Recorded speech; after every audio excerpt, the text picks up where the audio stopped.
اعوذ باللہ من الشیطان الرجیم، بسم اللہ الرحمن الرحیم۔ السلام علیکم دوستو، دا اسلامک وارئرز چینل میں خوش آمدید۔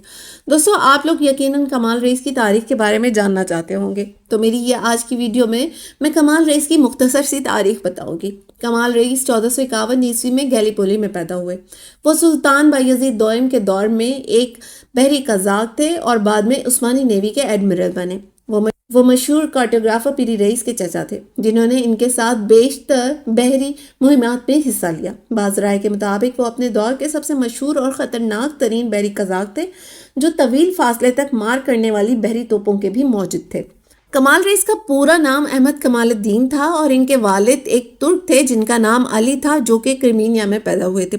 1487 عیسوی میں سلطان بایزید نے کمال رئیس کو غرناطہ کے 12ویں امیر محمد، جسے عیسائیوں میں ابو عبدل کے نام سے جانا جاتا ہے، کی سرزمین کا دفاع کرنے کا کام سونپا، جو جزیرہ نما آئیبیرین میں مسلمانوں کا آخری گڑھ تھا۔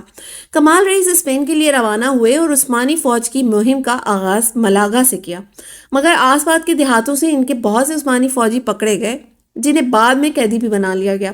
کمال رئیس ملاگا سے بچتے ہوئے بیلرک جزائر اور کورسیکا کی طرف روانہ ہوئے، جہاں انہوں نے اطالوی جزیرہ نما پیسا کے قریب اپنے فوجی اتارنے سے قبل ساحلی شہروں پر حملہ کیا۔ پیسا سے انہوں نے دوبارہ اندلس یعنی اسپین کا رخ کیا اور 1490 سے لے کر 1492 تک عروج رئیس کے علاوہ بیشتر بحری قزاقوں کے ساتھ کئی مواقع پر اسپین سے فرار ہونے والے مسلمانوں اور یہودیوں کو سلطنت عثمانیہ کے صوبوں تک پہنچایا، جہاں ان کا بڑے خیر مقدم طریقے سے استقبال کیا گیا۔ ہسپانوی مسلمان اور یہودیوں نے نئے خیالات، طریقوں اور ٹیکنالوجیز کو متعارف کراتے ہوئے سلطنت عثمانیہ کی ترقی میں بہت زیادہ حصہ لیا، جبکہ دوسری جانب کمال رئیس نے اپنی فوجیں اندلس میں اتارنے کا سلسلہ جاری رکھا اور ایلچے، المیریا اور ملاگا کی بندرگاہوں پر بمباری کر کے ہسپانویوں کی پیش قدمی کو روکنے میں بھی بھرپور کوشش کی۔ 1495 عیسوی میں سلطان بایزید نے کمال رئیس کو ترقی دے کر عثمانی بحریہ کا ایڈمرل بنا دیا، جنہوں نے 700 فوجیوں کو لے جانے کی صلاحیت والے ایک بڑے پرچم بردار بحری جہاز کی تعمیر کا حکم دیا اور اس کو اس وقت کی سب سے طاقتور توپوں سے لیس کیا۔ اس طرح کے 2 بڑے بحری جہاز بنائے گئے تھے، ایک کمال رئیس کے لیے اور دوسرا براق رئیس کے لیے۔ اکتوبر 1496 عیسوی میں بحری جہازوں پر مشتمل ایک بحری بیڑے نے قسطنطنیہ سے نکل کر خلیج ٹیرن پر حملہ کیا۔ جنوری 1497 عیسوی میں کمال رئیس مورڈون پہنچے اور بعد میں انہوں نے بحیرہ ایونین میں کئی ونیشین بحری جہازوں پر قبضہ کیا، جنہیں وہ اپنے ساتھ ایویا لے گئے۔ 1497 عیسوی میں سلطان بایزید دوئم نے کمال رئیس کو مکہ اور مدینہ کے قیمتی سامان سے لدے جہازوں کی حفاظت کا چارج دیا، جن پر سینٹ جانز کے نائٹس ہر بار حملہ کر کے لوٹ مار کرتے تھے۔ کمال رئیس روڈز پہنچے، جہاں انہوں نے نائٹس کے ایک جہاز پر قبضہ کیا۔ اس کے بعد کمال رئیس لیمنوس سے ہوتے ہوئے قسطنطنیہ واپس چلے گئے۔ جون 1498 عیسوی میں وہ پارس جزیرے پر پہنچے، یہاں سے پھر کریٹ کی جانب روانہ ہوئے اور جہاں پہنچ کر انہوں نے اپنی فوجیں سیشیا میں اتار دیں۔ اس شہر کے ساتھ ساتھ قریبی دیہاتوں پر بھی قبضہ کیا۔ اگلے ہی مہینے وہ اپنے 5 گیلی، 6 پٹس اور 2 باجیز کے ساتھ مصر پہنچے تاکہ 300 حاجیوں کو مکہ حج کے لیے لے جا سکیں۔ جنوری 1499 عیسوی میں کمال رئیس نے ایک بڑے بحری بیڑے کے ساتھ وینس کے ساتھ جنگ کی، جو دوسری بڑی عثمانی ونیشین جنگ کے نام سے مشہور ہوئی۔ اگست 1499 عیسوی میں کیپ زونچیو کے قریب کمال رئیس کے بیڑے کا ٹکراؤ ونیشین بیڑے سے ہوا، جس کی کمانڈ انٹونیو گرمانی کر رہا تھا۔ اس جنگ کو بیٹل آف سیپینزا آف 1499 یا پھر فرسٹ بیٹل آف لیپینٹو بھی کہا جاتا ہے۔ یہ تاریخی وہ پہلی بحری جنگ تھی جس میں جہازوں پر توپوں کا استعمال کیا گیا، اور اس جنگ میں ونیشین کو بہت بری شکست ہوئی اور اس کے نتیجے میں اینڈریا لاڈن مارا گیا، جو کہ وینس کے ایک اثر و رسوخ رکھنے والے خاندان سے تعلق رکھتا تھا، جبکہ انٹونیو گرمانی قید کر لیا گیا، جسے ایک معاہدے کے بعد میں آزاد کر دیا گیا۔ یہی انٹونیو گرمانی 1522 عیسوی میں وینس کا ڈاج بنا۔ یہاں میں آپ کو ایک اہم بات بتاتی چلوں کہ یہ وہی جنگ تھی جس میں براق رئیس جیسے بہادر سپوت نے اپنی کشتی کو دشمنوں کے بیچوں بیچ لے جا کر جہاز میں موجود گن پاؤڈر سے اڑا دیا، جس کے نتیجے میں دشمن کو بھاری نقصان اٹھانا پڑا، اور آپ اس جنگ کی تفسیر میری براق رئیس سے متعلق ویڈیو میں بھی سن سکتے ہیں۔ بہرحال 1499 عیسوی میں بیٹل آف سیپینزا میں شاندار فتح کے بعد سلطان بایزید دوئم نے کمال رئیس کو 10 ونیشین گیلی دی، جو کہ ونیشین سے جنگ کے دوران قبضے میں لی گئی تھی۔ 1500 میں ونیشین نے اپنے کھوئے ہوئے علاقے واپس لینے کے لیے آئرن سی پر حملہ کیا، جس کے نتیجے میں کمال رئیس کے بحری جہاز کو خاصا نقصان پہنچا۔ مگر جہاز کی مرمت کے بعد کمال رئیس کورفو جزیرہ پہنچے، جہاں سے انہوں نے ونیشین کے ایک بڑے پورٹ کو تباہ کیا۔ اگست 1500 میں کمال رئیس نے ایک بار پھر ونیشینز کو بیٹل آف موڈون میں شکست دی، جس سے سیکنڈ بیٹل آف لیپینٹو بھی کہا جاتا ہے۔ کمال رئیس نے موڈون کے قلعے کو تباہ کیا اور شہر پر قبضہ کر لیا۔ اس کے ساتھ ساتھ کمال رئیس نے ونیشین سے جنگ کر کے کورون اور بریگنائٹ کو بھی قبضے میں لے لیا۔ کورون فتح کرنے کے بعد کمال رئیس سیپینزا آئلینڈ پہنچے، جہاں انہوں نے ونیشین کی گیلی لیزا کو تباہ کر کے ڈبو دیا۔ نومبر 1500 میں قسطنطنیہ واپس لوٹنے سے قبل انہوں نے وائسا اور کیپ آف سینٹا ماریا پر بھی حملہ کیا۔ موڈون کی جنگ میں شاندار کامیابی کے بعد سلطنت عثمانیہ نے گریس یعنی یونان میں ونیشین کے بیشتر علاقوں پر بڑی تیزی سے اپنا قبضہ جما لیا۔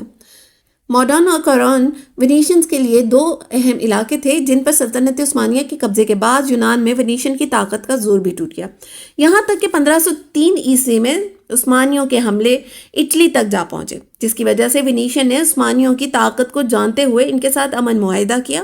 1501 میں کمال رئیس اپنے بھتیجے پیری رئیس کے ہمراہ موڈون چھوڑ کر بحیرہ ٹرینین پہنچا، جہاں اس نے پمبینو کے حکمران اور کیسر بوجیا کی کمان میں پوپ کی افواج کے درمیان جنگ کا فائدہ اٹھاتے ہوئے پینوسا پر حملہ کیا اور جلد ہی اس پر قبضہ کر کے بیشتر قیدی بھی بنا لیے۔ 1501 میں پینوسا کے بعد پمبینو کے ساحلی علاقوں پر حملہ کیے اور اگست میں سردینیا میں جنیس کے ساتھ بیشتر جنگیں لڑی۔ اس کے بعد کمال رئیس بیلرک پہنچے اور ملارکا پر حملہ کیا، جہاں ان کی ہسپانوی فوجوں کے ساتھ ایک خطرناک جنگ ہوئی۔ اس کے بعد کمال رئیس اسپین پہنچے، جہاں ویلنشیا کے 7 ہسپانوی جہازوں پر قبضہ کیا، جس میں سے انہیں کچھ انوکھے سامان ملے، جس میں عجیب و غریب پرندوں کے پروں سے بنا ہوا سر کا تاج تھا اور ایک کالا پتھر بھی تھا۔ جہاز پر موجود ایک قیدی سے معلوم ہوا کہ یہ سامان بحیرہ اوقیانوس کے دوسری طرف زمینوں سے ملا ہے۔ اس قیدی نے یہ بھی بتایا کہ وہ ان زمینوں پر کولمبس کے ساتھ 3 بار جا چکا ہے اور اس کے پاس اس جگہ کا نقشہ بھی ہے جو کہ خود کولمبس نے بنایا ہے۔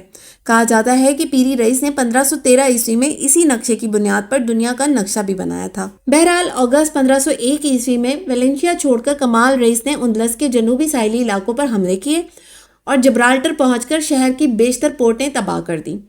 کمال رئیس مشرق کی جانب بڑھتے ہوئے بیشتر افریقی ساحلوں پر بھی پڑاؤ ڈالتے رہے، جس میں مراکش اور الجزائر بھی شامل ہیں، اور اسی کا فائدہ اٹھاتے ہوئے پیری رئیس نے اپنے مشہور چارٹس بھی بنائے جو انہوں نے اپنی کتاب بحریہ میں شامل کیے۔ جون 1502 میں کمال رئیس نے جزیرہ کوس کے ساتھ ساتھ سینٹ پیٹرو کے قلعے پر بھی قبضہ کیا، جو کہ سینٹ جان کے نائٹس کی ملکیت تھے۔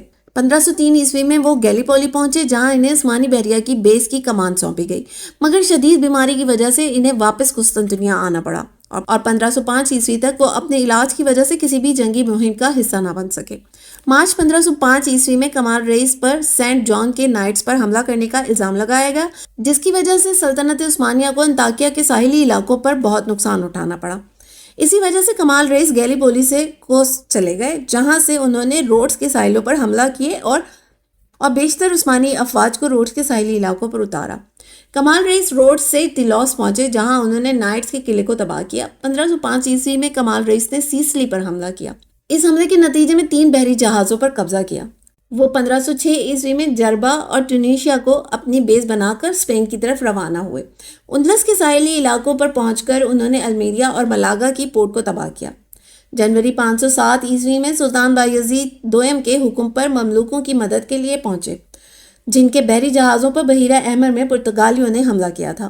فروری 1509 میں کمال رئیس نے کرتگلو مصلح الدین کے ساتھ مل کر روڈس پر زبردست حملہ کیا۔ 1511 کے اوائل میں بحیرہ روم میں خطرناک طوفان کے باعث سلطنت عثمانیہ کے 27 بحری جہاز آپس میں ٹکرا کر تباہ ہو گئے، جن میں سے ایک جہاز کمال رئیس کا بھی تھا، جس میں وہ خود بھی موجود تھے، اور اس حادثے کے نتیجے میں وہ شہید ہو گئے۔ کمال رئیس کی انہی خدمات کے نتیجے میں ترک بحریہ کے بیشتر بحری جہازوں کے نام کمال رئیس سے منسوب ہیں، جبکہ ان کے بھتیجے پیری رئیس نے اپنی کتاب بحریہ میں کمال رئیس کے متعلق ایک بہت بڑی نظم بھی لکھی ہے۔ امید کرتے ہیں آپ کو یہ ویڈیو ضرور پسند آئی ہوگی۔ اپنی رائے کا اظہار کامنٹ باکس میں ضرور کیجیے گا۔ شکریہ۔